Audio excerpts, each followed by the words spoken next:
Olá, sejam bem-vindos ao canal Ligado em Política. Se inscreva e deixe seu like. Assista o vídeo até o final e deixe sua opinião nos comentários. Segue pro vídeo. Isso foi num café da manhã recente, no Capitólio, nos Estados Unidos, aqui nos Estados Unidos, onde eu falei por cerca de 1h30 para esses congressistas, todo mundo sem celular, 1h30 num café da manhã, onde eu fui incumbido de explicar ao Congresso dos Estados Unidos, ao caucus ali que eles estavam representando, qual era a situação do Brasil. E a maioria deles ali não tinha ideia do que estava acontecendo, né? Não tinha ideia de quem era o Alexandre de Moraes, não tinha ideia da ditadura que a gente está enfrentando. Alguns já estavam mais informados, como, por exemplo, o próprio Ralph Norman, com quem eu já tinha me reunido pessoalmente, o Congressman Bill Huizenga, que eu também já tinha estado pessoalmente, mas a maioria ali não sabia o que estava acontecendo. E saíram de lá, todos eles, toda essa galera aí que resolveu ser muito gentil e me mandar essa foto assinada, todos eles se comprometendo a apoiar o projeto que o deputado Chris Smith, o deputado americano Chris Smith, vai apresentar, impondo sanções ao governo do Brasil e aos agentes públicos brasileiros que violarem os direitos humanos, mas não apenas o Alexandre de Moraes, o próprio Rodrigo Pacheco, alguns delegados da Polícia Federal e por aí vai, né? Tem muita gente que acha que eu tô parado, mas tem momento ainda a gente está trabalhando muito e juntando apoio nos bastidores. O Alexandre não respondeu a carta e agora o que vai acontecer? Calma, eu já falei aqui, você não assiste o programa, eu já tinha dito que o esperado era que ele não respondesse a carta. O que vai acontecer é que o projeto de lei está sendo confeccionado. Mas você precisa construir apoio para não apresentar um projeto de lei que morra. Como se o Congresso fosse aí dar uma canetada. Por isso que eu fiquei chateado com o negócio dos deputados pedindo para tirar o visto do Janone. Como se o Congresso dos Estados Unidos, como se o governo americano fosse dar uma canetada e tomar o visto, aplicar sanção, etc. Ou as pessoas que acham que basta o Trump entrar e ele vai canetar, agora acabou, resolveu os problemas do Brasil. É uma mania e você olha em contraste, eu vou mostrar aqui, como que a esquerda trabalha, e é por isso que a gente toma de 7-1.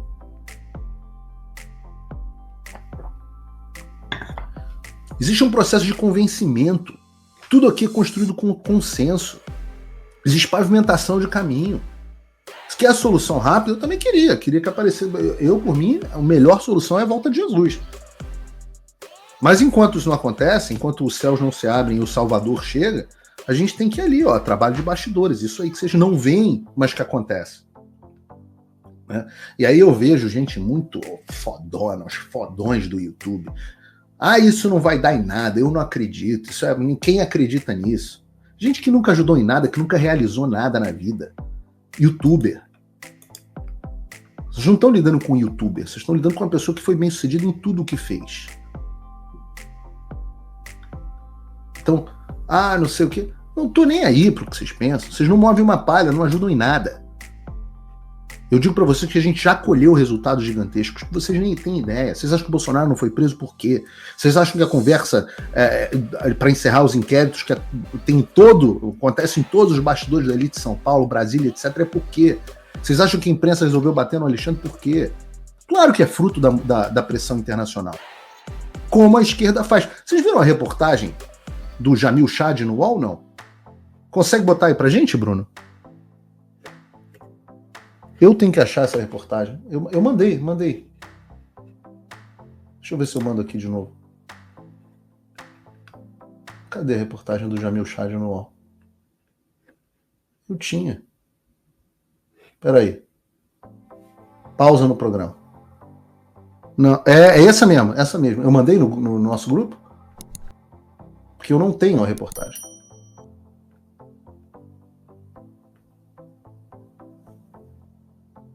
Eu não tenho a reportagem. Deixa eu ver se eu acho aqui no meu. Eu não tenho. O erro foi todo meu. Tá aqui. Como Biden ajudou a evitar um golpe de Estado no Brasil. E aí você vai lendo a reportagem, recados do governo Biden ao governo brasileiro. Em julho de 2022, uma reunião entre os chefes da pasta de defesa do Brasil e dos Estados Unidos sinalizou aos militares em Brasília que eles não teriam respaldo de Washington sob o comando de Biden, caso optassem por o que eles chamam de uma aventura golpista, que era simplesmente cobrar transparência eleitoral. De um lado, Laura Jane Richardson, general 4 estrelas do Exército dos Estados Unidos e chefe do Comando do Sul, e Lloyd Austin, secretário de Defesa americano. Do outro, o general Paulo Sérgio Nogueira de Oliveira, ministro da Defesa do Brasil e ex-comandante do Exército. Fontes que estiveram naquela sala relembram o tom usado pelos representantes de Biden, que foi claro, as instituições democráticas brasileiras eram sólidas, ou seja, não haveria qualquer tipo de apoio as instituições democráticas brasileiras eram sólidas, o Alexandre de Moraes faz o que ele quiser. Né? Ou seja, não haveria qualquer tipo de apoio, uma ofensiva dos militares brasileiros em relação ao questionamento contra a democracia no país. Questionamento às urnas que eles não estavam sequer tendo acesso.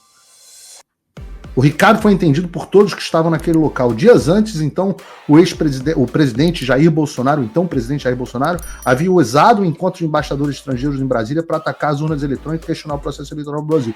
O Bolsonaro apresentou aquele relatório da Polícia Federal que acabou o tornando inelegível, relatório real, e veio o contra-ataque do governo americano. Naquele momento, isso é o UOL, tá? Eu tô lendo o UOL. Eu tô lendo o UOL, deixa eu ver aqui, porque eu fiquei sem retorno. Ótimo. Eu tô vendo o UOL. Naquele momento, o governo recebeu uma série de visitas do mais alto escalão do governo americano, inclusive chefes da CIA e a cúpula de segurança nacional. O recado era simples. O golpe, que era questionamento da forma como Alexandre conduziu as eleições, até poderia ocorrer, mas no dia seguinte o novo regime traria custos elevados para aqueles no poder. Vocês estão entendendo que é exatamente o que a gente está fazendo agora? A reportagem também do Jamil Chad UOL. A articulação partiu do Brasil. Ao contrário do que justificou a ala bolsonarista, não houve interferência americana. O que ocorreu foi a recusa e o sinal dos Estados Unidos a não embarcarem. Eles dizem aqui quem são as pessoas. Em sigilos, conversas realizadas. Um deles, em sigilo, conversas começaram a ser realizadas para alertar os países. A estratégia contou com vários atores de diversos poderes. Um deles foi o uso de... Isso é uma confissão, tá? Não sou eu, não estou inventando, é uma confissão do UOL. Um deles foi o uso deliberado do TSE numa ofensiva para convencer embaixadas estrangeiras de que as urnas eram confiáveis. O Alexandre exercendo atividades diplomáticas dentro do judiciário, dentro do TSE, nem do judiciário, do TSE. Ainda em 2022, uma visita organizada pelo judiciário aos delegados de vários países causou uma profunda irritação em Bolsonaro. Ou seja, o Bolsonaro sabe. Nos Estados Unidos, o embaixador Thomas Shannon também foi um importante interlocutor. A reportagem é extensa, tá? E termina com o Palácio do Planalto teme fortalecimento de bolsonaristas com a eventual vitória do Trump. Ou seja, se vocês não acreditam no que eu digo, sei lá, acreditem no que a esquerda diz, no que o Jamil Chad do UOL diz, acreditem nisso.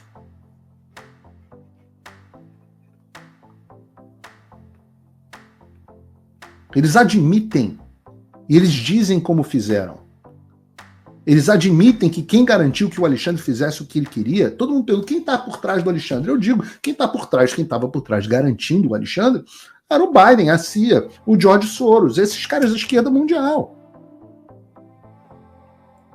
E aí a gente tem que fazer o quê? Achar que o Trump vai resolver com uma canetada. Não, nem o Biden resolveu com uma canetada. As coisas são pressão, consenso, construção de pontes. Você viu como é que a esquerda fez? Mandou gente para o mundo inteiro. É o que eu estou tentando fazer, meio sozinho, mas estou tentando fazer. Em um certo sentido, até um certo ponto, com o apoio de deputados, alguns senadores que estão ajudando. Mas de um modo geral, sozinho. Essa semana sou eu, de novo, que tenho reunião com assessores, né, do Chris Smith e de outra, a Maria Salazar, que vocês sabem quem é. E eu vou continuar trabalhando. Quem quiser ajudar, ajuda. Quem quiser reclamar, que reclama. Quem não quiser reconhecer, que não reconheça. Eu busco o reconhecimento de um só. E eu vou continuar trabalhando.